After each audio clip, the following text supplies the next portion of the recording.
ये सबसे पहले तो आपका नाम जानना चाहेंगे, क्या नाम है आपका? जी, सबसे पहले तो जितने भी दर्शक मुझे देख रहे हैं उनको नमस्कार। मेरा नाम जो है साहित्य शर्मा है और वर्तमान में मणिकर्णिका छात्र संघ का अध्यक्ष हूँ। झांसी में चारों तरफ आपकी चर्चाएं हैं, चारों तरफ किसी भी दिशा में चले जाओ, चारों तरफ सिर्फ आप ही की नाम की होर्डिंग लगी हुई है। जी जी। किस तरह आप छात्र सेवा कर रहे हैं? असल में हम आपको सच बात बताएं, अभी तो हम ज़्यादा से ज़्यादा छात्रों को ये कहना चाह रहे हैं कि जो समस्या आपकी हो क्योंकि बात क्या है, हमारे पास ज़्यादा माध्यम है नहीं, सोशल मीडिया, होर्डिंग्स वगैरह। आपने होर्डिंग्स में भी देखा होगा, होर्डिंग्स में लिखा है आपकी सेवा में सदैव तत्पर। वो तत्पर और तात्पर वाला मसला भी बहुत अच्छा है। अगर आप आगे बात करेंगे तो बात करेंगे उस पर। उसमें जो है हमारा मेन मकसद ये है कि ज़्यादा से ज़्यादा बच्चे हमारे पास आएँ, हमसे जुड़े, हमें अपनी समस्या बता पाएँ। क्योंकि देखिए, हम लोग ऐसे एज ग्रुप में और ऐसे एक माहौल में रहने लगे हैं कि माँ बाप से हम ज़्यादा बात कर नहीं पा रहे, ठीक है, दोस्तों को ज़्यादा हम बता नहीं सकते। तो ऐसे में एक माध्यम होना बहुत ज़रूरी है। कोई समस्या है तो हमें बताएं, हम अपनी पूरी कोशिश से, हमारा पूरा संगठन पूरी कोशिश करेगा कि हर एक छात्र जो है, झांसी का जितना छात्र, झांसी जिले का जितना छात्र है, उसे कोई भी समस्या ना आए। समस्या काफ़ी प्रकार की हैं आज की डेट में। तो आपने कैसे मत बनाया राजनीति आने में, राजनीति क्षेत्र में आने का? राजनीति, अगर आप चाणक्य जी की बात माने, जो कि वो कहते थे राजनीति सेवा करने की नीति है।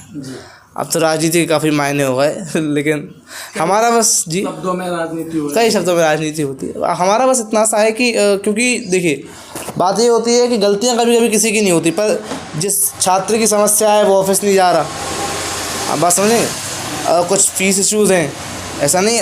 माध्यम और जो वर्गीय इंसान है, आज की डेट में शिक्षा इतनी महंगी है कि इंसान चाह के भी नहीं कर पढ़वा पा रहा। स्कॉलरशिप्स हो गई, अज्ञानता बहुत है आजकल छात्रों।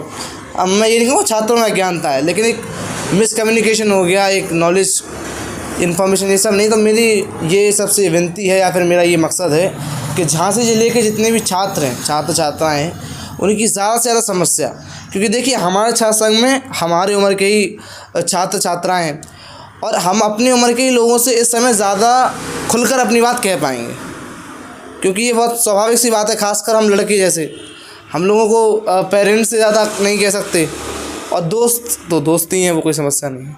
तो हम लोग बस समस्या और समाधान के बीच में एक पुल बनने का काम करने का प्रयास कर रहे हैं। तो लगभग कितना समय हो गया आपको आज छात्र राजनीति करते हैं? जी, छात्र राजनीति ना कह के अगर हम इसको जनसेवा की कहें तो ज़्यादा सही रहेगा।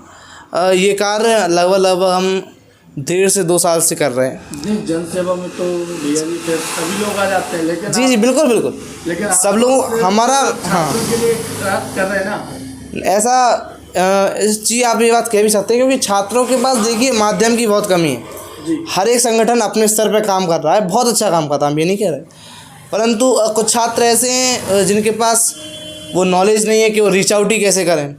समस्या ये है ना, हर एक संगठन चाहता है कि हमारा संगठन आगे बढ़े, छात्र आगे बढ़े, परंतु एक वो नहीं कहते, एक पीस मिसिंग है अभी छात्रों के लिए। क्योंकि देखिए, जो इंसान कार से जा रहा उसको समस्याएं, जो बाइक से जा रहा उसको ज़्यादा समस्याएं, परंतु जो देश का भविष्य इतनी धूप में बैग लटकाए ले जा रहा, सबसे ज़्यादा समस्या उसको है।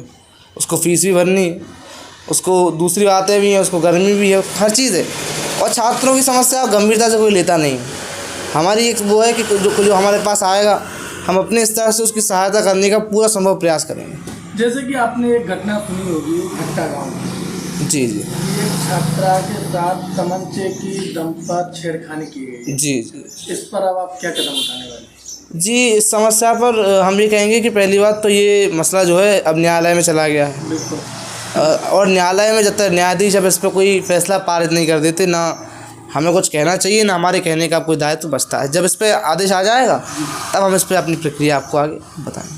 तो अभी आप लोग छात्रा से मुलाकात करने की कोशिश की? जी, हमारी टीम ने रीच आउट करने का प्रयास किया था, परंतु हमें भी आगे अपडेट नहीं मिला, और फिर पता चला कि उनकी संभव मदद किसी के द्वारा करा दी गई, और मामला चूँकि न्यायालय में पहुंच गया, तो हमारे हिसाब से न्यायालय से बड़े ना आप हैं, ना हमें, ना कोई है। तो जो न्यायालय का आदेश करेगा उसके आगे हम लोग जो संभव मदद हो पाएगी करेंगे। तो जैसे कि आपने कहा कि आप छात्रों के लिए काम करने वाले हैं, जी, तो करते हैं, तो वो कौन कौन से मुद्दे होंगे जिस पर आप छात्रों के हित में काम करना चाहिए? छात्रों के सभी मुद्दे, देखिए छात्रों के मुद्दे, एक तो चूँकि उम्र इतनी हम बचकाना तो नहीं कहेंगे, फिर भी इतनी लचीली है कि हर इंसान की अपनी समस्याएं, उनके अलग अलग समाधान हैं। हमारे लिए छात्रों के लिए अपनी टीम और छात्राओं के लिए एक अपनी टीम। यदि कोई छात्रा कोई ऐसी समस्या को लेके फ़ोन करती है, रीच आउट करती है, जिसकी समाधान सिर्फ छात्राएँ कर सकती है, इसका हम लोगों ने अलग टीम बना रखी है। हम लोगों का मेन मकसद, जो कि देखिए समस्याएं बहुत सारी हैं। स्कूल्स में फैसिलिटीज़ की कमी हो गई, कई जगह ट्रांसपोर्ट की कमी हो गई, कई जगह कुछ ऐसी समस्याएं हैं जो फ़ीस कमी हो गई। आजकल डिप्रेशन बहुत बड़ा मैटर हो गया है। और आप देखिए, अगर आप सुसाइड्स देखें तो लोग कुछ भी कहें, लेकिन आप देखिए ना लड़का सुसाइड कर रहा है ना लड़कियां कर रही हैं। छात्र और छात्रा सुसाइड कर रहे हैं बस, क्योंकि पढ़ाई का प्रेशर है। पढ़ाई का नहीं तो कुछ ऐसे मसलों में प्रेशर है कि वो बता भी नहीं पा रहे और वो झेल भी नहीं पा रहे। जैसे कि आपने कहा, जैसे कि आज आप देखते हैं कि स्कूलों की बहुत ज़्यादा फीस बढ़ा दी गई है, जिसके चलते आज छात्र छात्राओं का पढ़ना मुश्किल हो रहा है। कई छात्र छात्राएं अपनी बीच में पढ़ाई रोकने पड़ती है उनको पैसों की एवज में आके जी। तो इस पर आप किस प्रकार कदम उठाएंगे? जी, सबसे पहले तो स्कूलों की मनचाही फ़ीस तो हमारे समझ में, क्या सबके समझ में, बहुत ही गलत चीज़ है। अब परंतु बात ये भी है, देखिए कि हर इंसान अपने स्तर से पढ़ाई कर रहा है। स्तर कुछ नहीं होता पढ़ाई का, हर शिक्षक अपने हिसाब से बढ़िया शिक्षा दे रहा है। फ़ीस का जो समस्या हमारे संज्ञान में लाई जाएगी जिस भी छात्र छात्रा के द्वारा, उस पर जो हमारी संभव मदद हो पाएगी, या प्रशासन या स्कूल प्रशासन से बात करना, या जो भी हम मदद कर पाएंगे तो उसे पूरी मदद करने का प्रयास हमारी तरफ से रहेगा। चैनल के माध्यम से क्या संदेश रहेगा आपका समझ झांसी जन छात्र छात्राओं के लिए? चैनल के माध्यम से सभी छात्र छात्राओं का जो कि किसी भी स्कूल, किसी भी कॉलेज, किसी भी यूनिवर्सिटी में इस समय शिक्षा ग्रहण कर रहे हैं या फिर इस अवस्था में, हम आप सबसे बस ये कहना चाहेंगे कि देखिए, पहली बात तो किसी भी चीज़ का ओवर टेंशन लेना या डिप्रेशन में चले जाना हल नहीं। पढ़ाई हमें करनी पड़ेगी, हमें करनी चाहिए। इसके बाद अगर कोई आपको समस्या आती है तो हमारी पूरी टीम आपके साथ है। इंस्टाग्राम का जो पेज है मणिकर्णिका छात्र संघ, उसका सर अभी यहाँ पे हैशटैग डाल देंगे, तो आप रीच आउट कर लीजिएगा। एक नंबर भी है हमारा, वो भी सर डाल देंगे इसमें।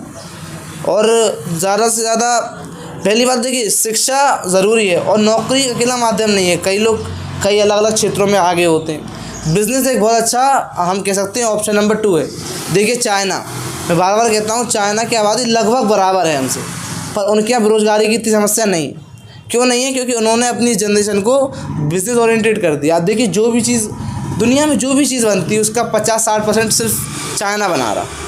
हमारे हिसाब से बिजनेसेस की बात होनी चाहिए, स्टार्टअप्स की ज़्यादा से ज़्यादा होनी चाहिए, और छात्र छात्राओं की बातों को मेन स्ट्रीम में ला के बात होनी चाहिए। क्योंकि देखिए, अगर भविष्य नहीं रहेगा तो फिर देश भी नहीं रहेगा।